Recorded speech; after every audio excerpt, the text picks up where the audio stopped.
Hello, আসসালামু আলাইকুম।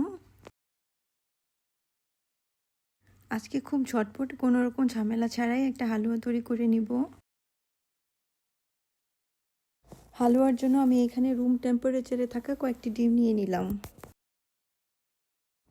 আমি এখানে 7টি ডিম নিয়ে নিলাম, আপনারা চাইলে বাড়িয়ে কমিয়ে নিতে পারেন। এবারে একটি হ্যান্ড হুইস্ক দিয়ে ডিমগুলোকে ভালো করে ফেটিয়ে নিব।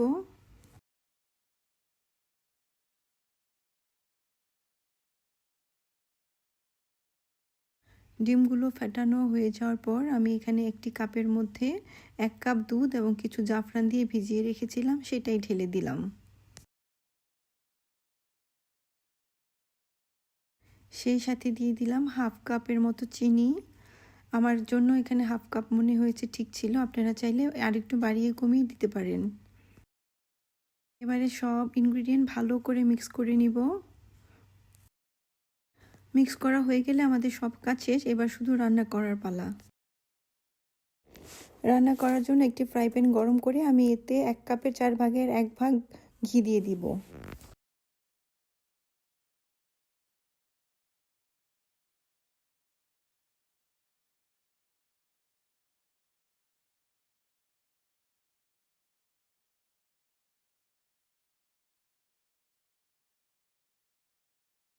ঘিটা গলে যাওয়ার পর আমি এখানে 1 টুকরো দারচিনি এবং 2টা এলাচ দিয়ে দিলাম একটু ফ্লেভারের জন্য।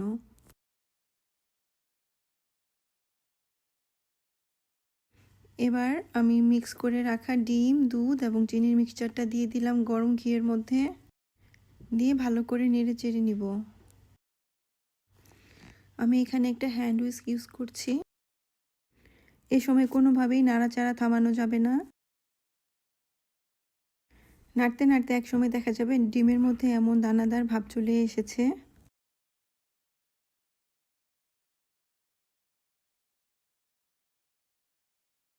এখানে আমি আরও 1 চামচের মতো ঘি দিয়ে দিলাম।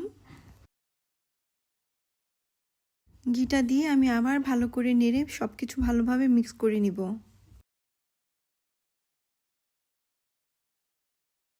এখানে আমি কয়েক ফোঁটা গোলাপ জলও দিয়ে দিলাম, এতে করে যদি ডিমের কোনো গন্ধ থেকে থাকে তাহলে চলে যাবে।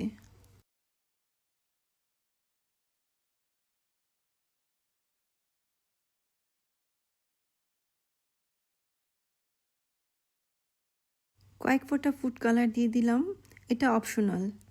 এই কালারটা না দিলেও চলবে, আমি জাস্ট দেখার সৌন্দর্যের জন্য কালারটা দিলাম। দিয়ে আবার সব কিছু ভালো করে মিক্স করে নিব।